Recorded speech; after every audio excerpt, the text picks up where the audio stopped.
What's up, What's up, everybody? I'm Tristan. Welcome back to L Space.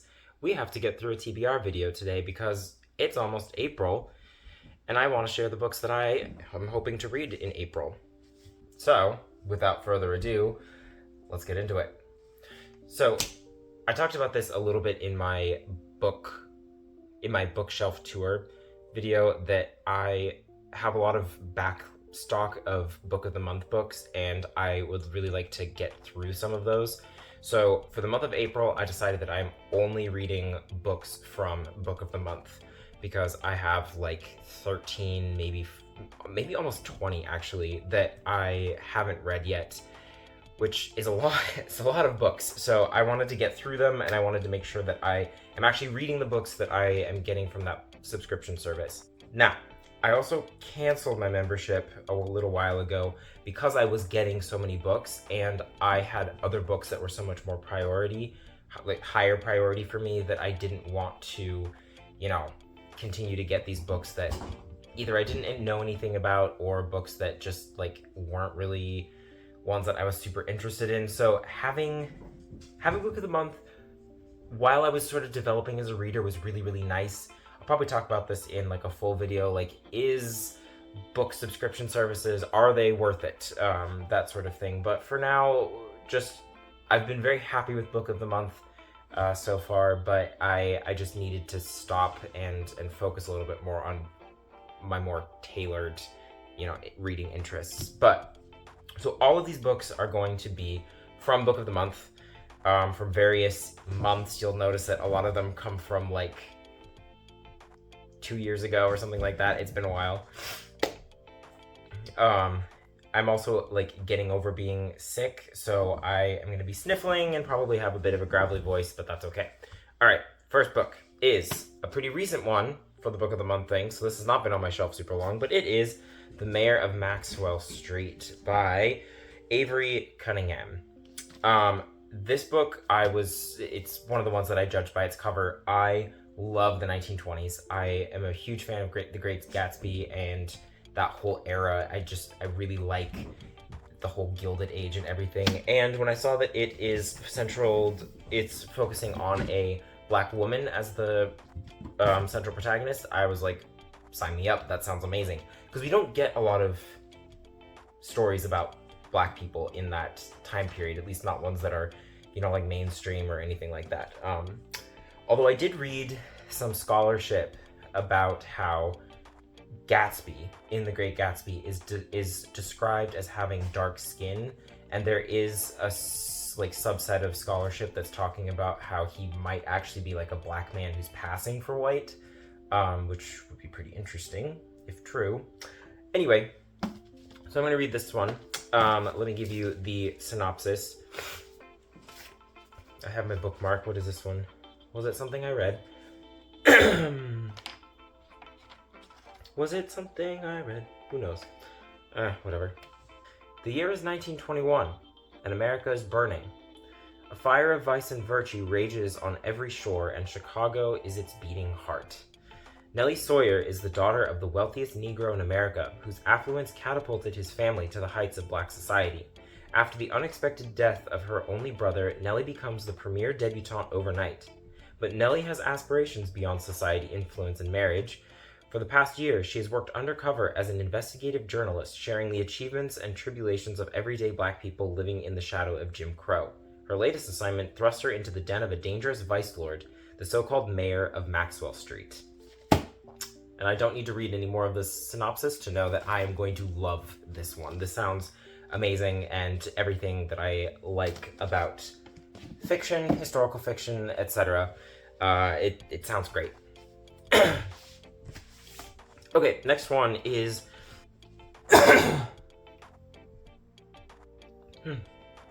Okay, the next one is The Paris Apartment by Lucy Foley. This is one that I've had on my shelf for a very long time. This is from March 2022, so 2 years now that I've had this on my shelf and I have not read it.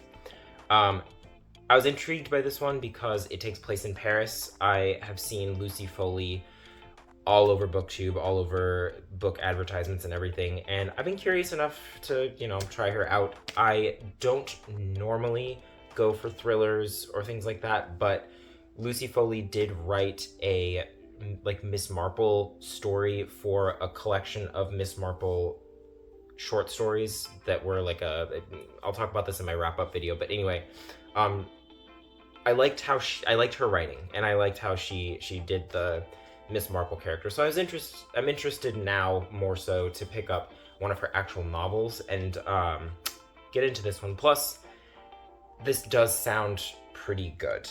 I'm not gonna lie. So Jess needs a fresh start. She's broken alone, and she's just left her job under less than ideal circumstances. Her half-brother Ben didn't sound thrilled when she asked if she could crash with him for a bit, but he didn't say no, and surely everything will look better from Paris. Only when she shows up to find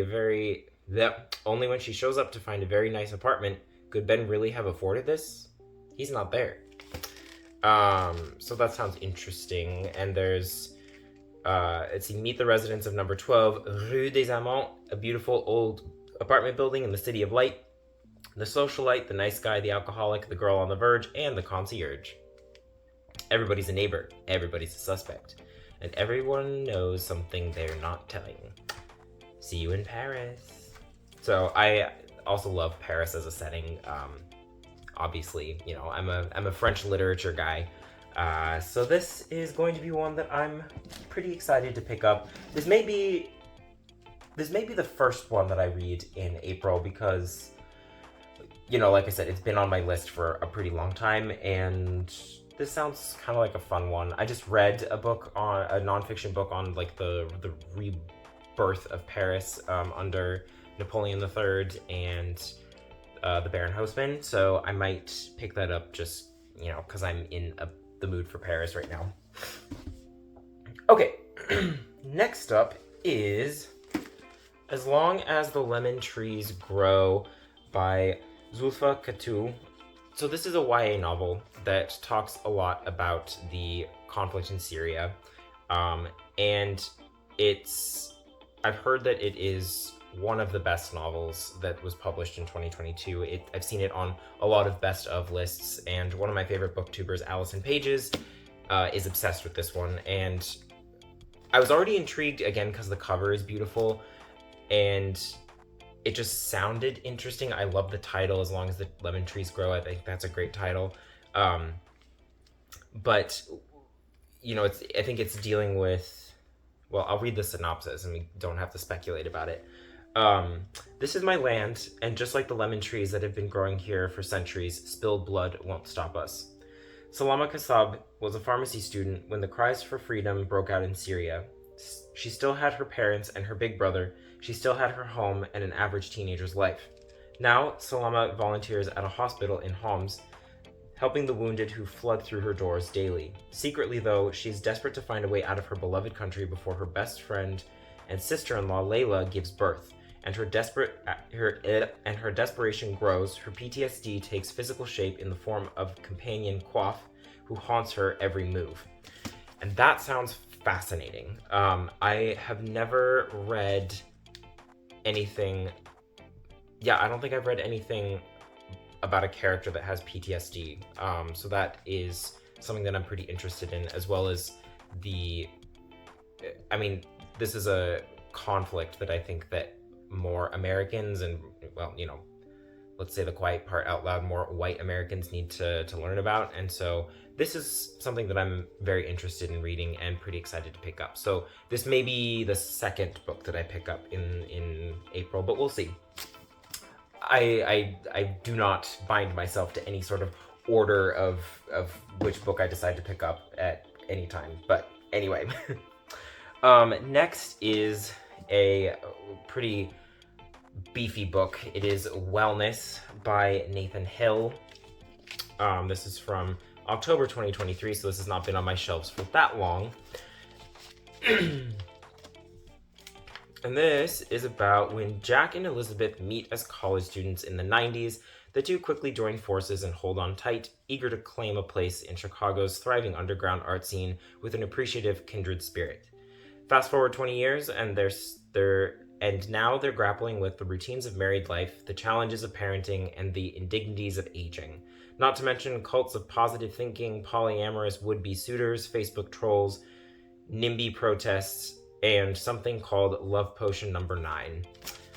And I've heard that this is a very funny and also heartwarming and very poignant novel for kind of relationships in these days. So I'm pretty interested to pick this one up as well. I think it was like an Oprah book club or something like that. And when I saw it and I heard about the description, I was pretty intrigued. And when I saw this was on Book of the Month, I was like, oh, well, that's an easy pick.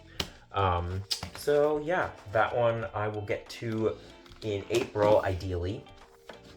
And last but certainly not least is Evil Eye by Itaf Rum.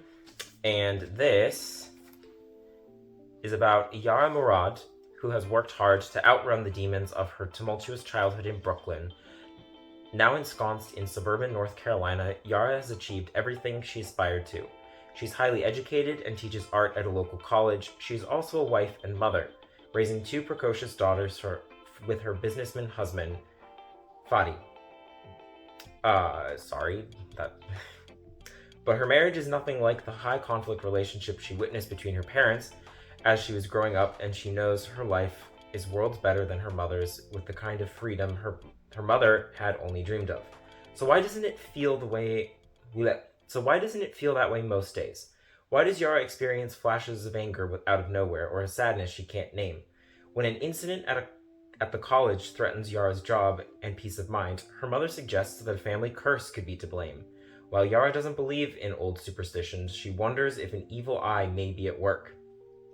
Shaken to the core, Yara finds her carefully constructed world beginning to implode. To save herself, Yara must finally confront the childhood she thought she'd left behind and forge her own path forward.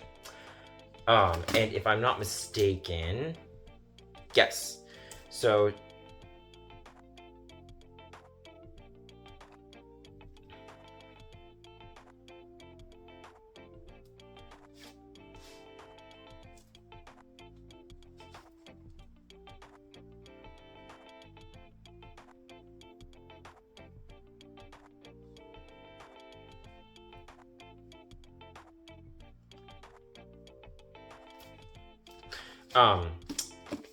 now I don't know for a fact whether or not the protagonists in this are Palestinian or Palestinian Americans, but the author is Palestinian American, and obviously this is a time where we are all trying to read more Palestinian and Palestinian American fiction because we are trying to lift up their voices, support them, and all of those things. I bought this September 2023.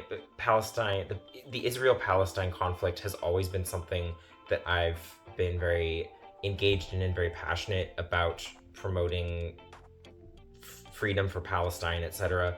And so that honestly kind of largely is why I picked this one up. The story does also sound pretty good. I think I like the trope of person doesn't believe in magic. Magic may actually factor into stuff that's happening in their life, and I like that. I like that idea. And then maybe we'll see if the magic is in fact real, or if it is just some form of generational trauma. But those are the 5 books that I'm pretty dedicated to read this month. I'm also in a book club with some friends, and we are supposed to be reading Demon Copperhead by Barbara Kingsolver. I don't have that book with me. We're still sort of deciding on which book we're going to read, so it's between Barbara Kingsolver and also Against the Loveless World, which is also another Palestinian fiction. I feel terrible because I don't remember the author's name. I'll just put it here on the screen along with, the cover. But that is another one that's very high priority for me to read. Neither of them are Book of the Month, don't hate me. But they're books that I'm going to be reading with my book club here in Boston. But yeah, those are the 5 books that I'm reading. Again, I'm only doing Book of the Month books. I always have like audiobooks that I listen to through the library, and I never plan those out because it's really just what's available. So I will have more books that I'm reading this month, but they're just not going to be here on the TBR section because I don't know what they're going to be. But as far as the ones that I'm intentionally reading, it's these 5. But yeah, definitely let me know if you've read any of these, because I know several of them have been out for a long time. And I'm pretty curious to know what people are thinking, especially about wellness. Wellness is one that I've not heard a lot of discourse about, and I'd be curious to hear more if people have thoughts about that one. But yeah, I'm pretty excited about all of these. Obviously, I picked the ones that I was most excited for my book of the month only month to really motivate myself into reading more. But yeah, let me know which ones you're excited for me to read, which ones you might want to read along with me, and also any thoughts you have about whether or not you've read them. But that's it for today. Wally says goodbye. You are so much trouble all the time. Yes. Okay. So yeah, that's the video for today. Like, comment, and subscribe if you feel so inclined. I would love to have you engage more with me as I continue reading and posting my thoughts on the internet, because that's fun for everyone. All right. Well, thanks again for watching. I already said that, but an abundance of gratitude is a good thing. So I'll see you again next time. Bye.